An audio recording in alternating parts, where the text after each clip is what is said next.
For those of you who know me, I am one of the lead speakers here. I think I can say that.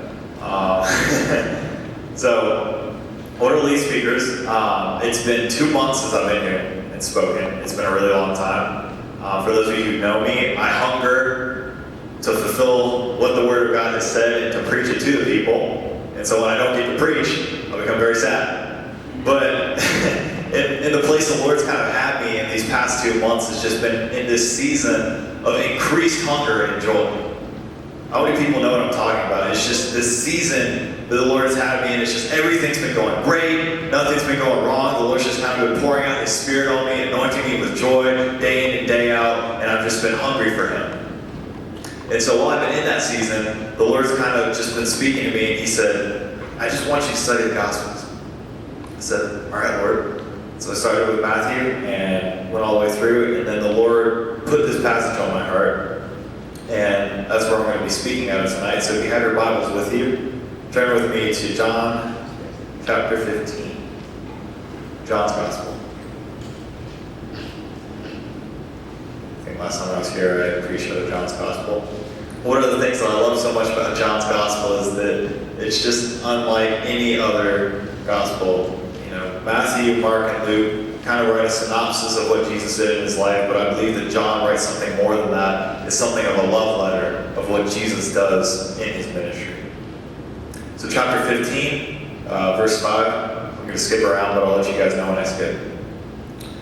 So verse 5, I am the vine, you are the branches. He who abides in me, and I in him, bear much fruit. For without me, you can do nothing.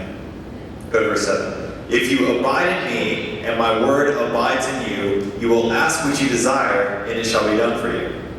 By this my Father is glorified, that you may bear much fruit, so that you will be my disciples. Alright, verse 9. As the Father loved me, I has also loved you. Abide in my love.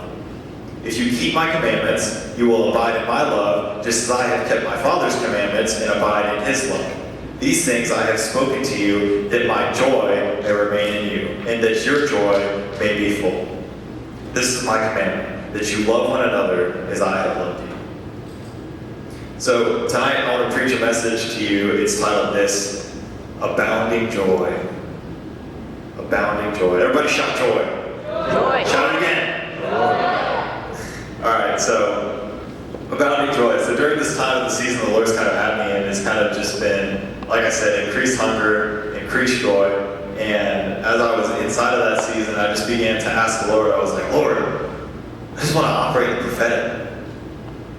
I was like, I just want to operate in the prophetic, or even more than what I've operated in the past. And so, in that time, I began to pray, and then a couple days later, the Lord just kind of gave me a dream. He spoke to me in this dream. And so, I just want to hash out this dream real quick. And we'll just go from there.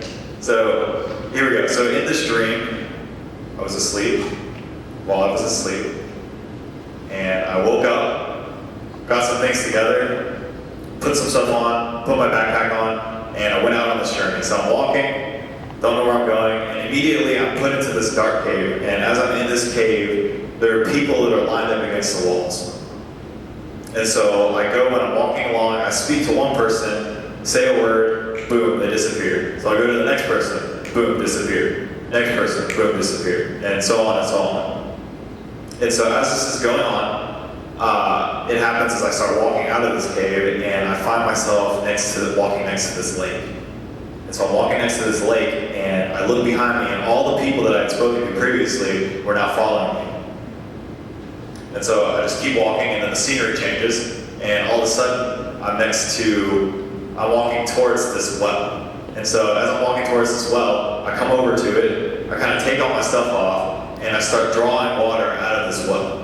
And so I'm drawing water out, and I start giving the water to these people, one by one. And I'm just giving them water, and then all of a sudden, as I'm drawing water, there's just a couple of people who begin to become angry with what I'm doing.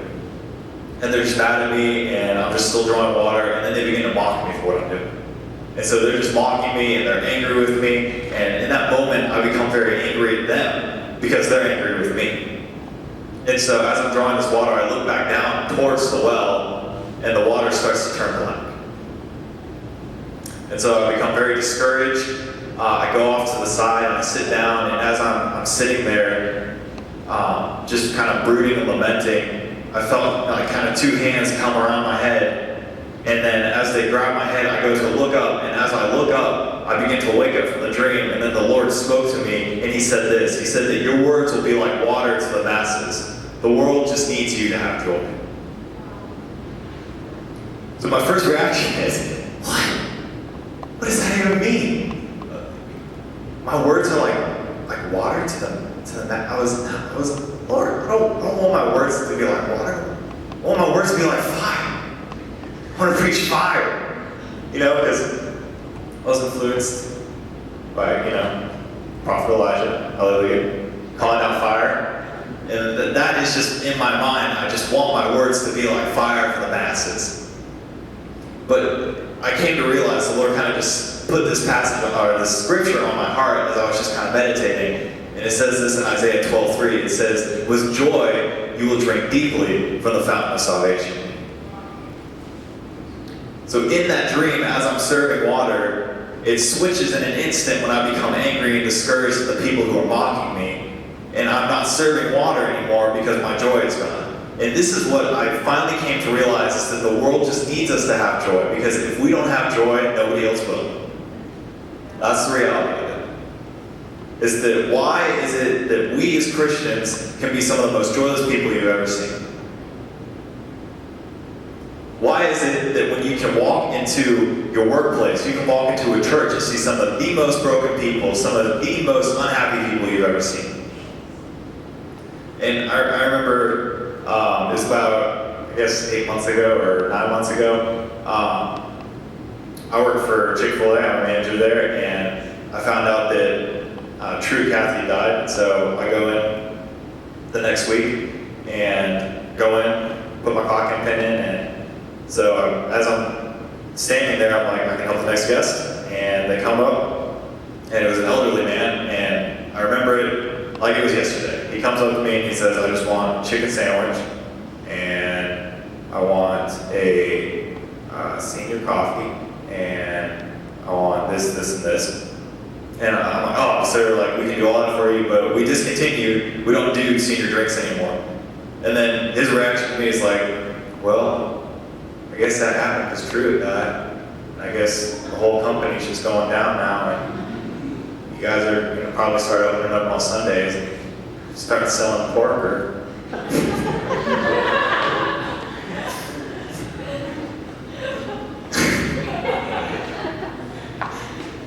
Friends, look, in that moment, the situation could have changed in an instant if I had responded to him with joy, but I didn't, because I did not know how to respond to him in that moment. But here's the thing, is that if they do not have joy, and they don't see the joy in our lives, nobody else is going to have joy. That is the reality of it. And so, this is what I came to see, that for the longest time, there was no joy in my life. I did not have a single drop of joy. And this is what I came to realize as to why I did not have joy, is because I had a wrong mindset of the Father.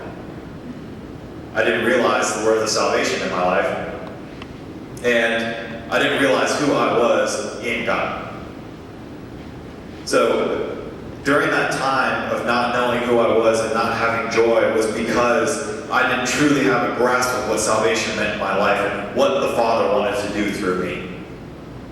And so in that time of just sitting with the Lord in the secret place and just meditating on who He was and what He wanted to do, I came to realize that God just wants to be with us. God just wants to come and make a home with us. He just wants to be with us every moment of the day.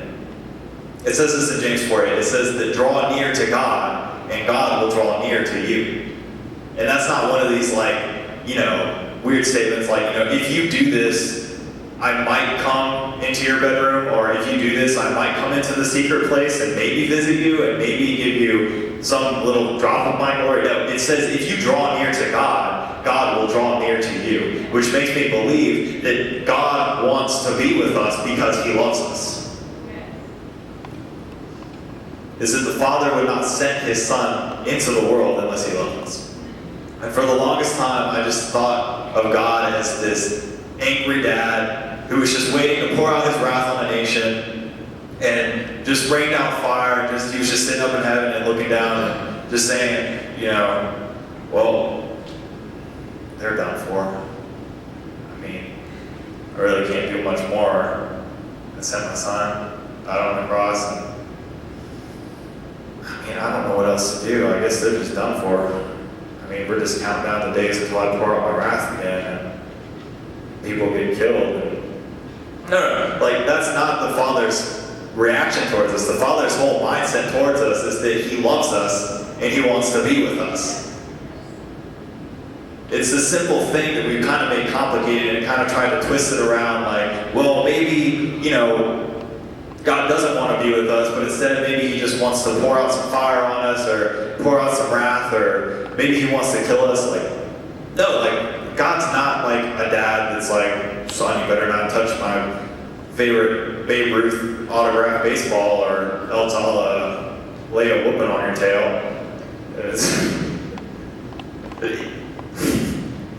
God is not like that. We do not have an angry God, but instead we have a God that is willing to serve us and love us for who we are in every circumstance. And this is what it says in Matthew 13:44. It says, again, the kingdom of heaven is like a treasure that has been hidden in a field. And with joy over it, a man finds it and sells everything he has to buy that field. Is that in this passage, I don't imagine this man as someone who's just like walking around and he goes into this field and finds this treasure and he's like, awesome, another treasure. And just leaves it there. No. I imagine this man finding this treasure and he is so wrapped up in what he has found and so wrapped up in the perfection of what he has found in that field that he goes and he runs and he sells everything that he has so that he can buy that field. Is that we as Christians